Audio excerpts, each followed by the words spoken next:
Сайн байцгаана уу?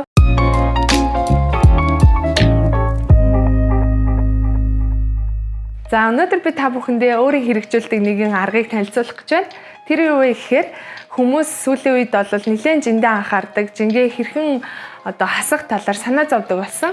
За хүмүүс дасгал хөдөлгөөн хийгээд эсвэл хоолны дэглэм барьж жингээ хасдаг. Гэтэл судалгаагаар 10 хүн тутмын 9 нь хоолны дэглэм барьж чаддгүй гэсэн судалгаа байдаг юм байна. За тийм учраас би өнөөдөр та бүхэндээ хоолны дэглэм барихгүйгээр хэрхэн жингээ хасах хамгийн хэлбэр 5 аргыг танилцуулах гэж байна. Нэгдүгээр арга өглөөг 15 минут дасгал хийж эхлүүлнэ. За хүний бие өглөө хоосоо ходоодтой байх үедээ дасгал хийхээр тухайн дасгал нь өөх тосыг 20%-аар шатаадаг юм байна. Тэгэхээр өөр бусад цагаас илүү өглөө дасгал хийх нь хүнд илүү ашигтай байдаг. За тэгэхээр өглөө та өөрийнхөө хүссэн дасгалыг хийж болно. Миний хувьд гэвэл ээж учраас гидс өгзөг болон бүх биеийн булчинг чангалах ердөө 3 дасгалыг хийдэг. За хоёр дахь арга.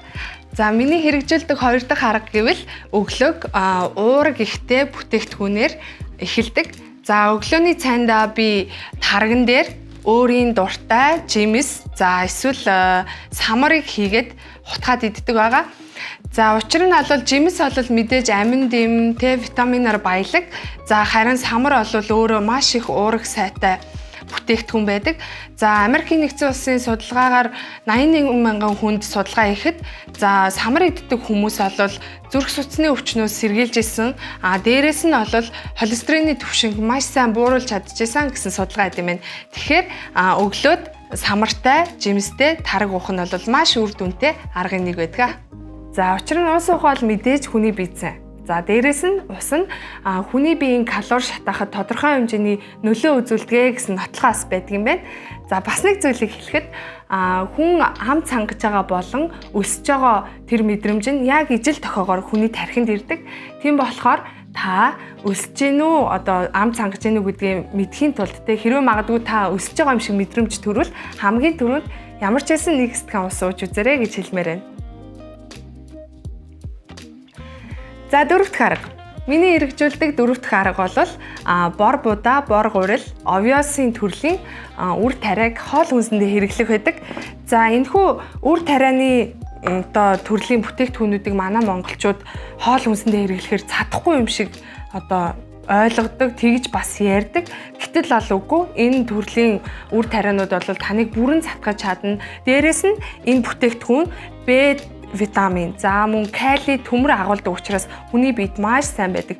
За мөн эслэг ихтэй бүтээгдэхүүнүүдийн төрөл учраас мэдээж таныг турахад бол маш их дэм үзүүлнэ гэсэн үг. За сүүлийн арга буюу 5 дахь арга. Миний хэрэгжүүлдэг 5 дахь арга бол дуртай зүйлээ хүссэн цагтаа санаа зовох зүйлгээр иддэг.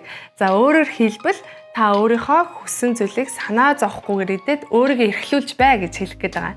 За хүмүүс ер нь бол турах чинь, жингээ хасах гинэ гэд өөрийнхөө идмээр санагдж байгаа зүйлээсээ 20 цэр тавьчихдаг.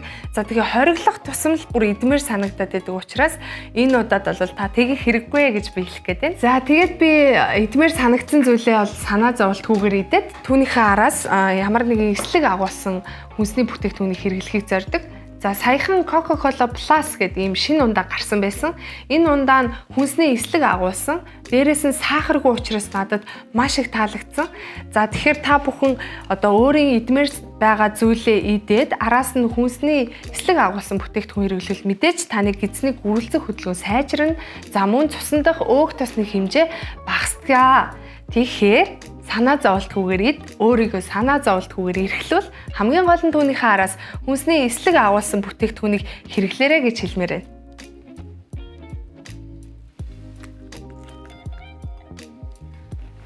За ингээд миний 5 аргыг тасралтгүй сайхан сонсон танд баярлалаа. Цаашид дандаа хамт байгаарай.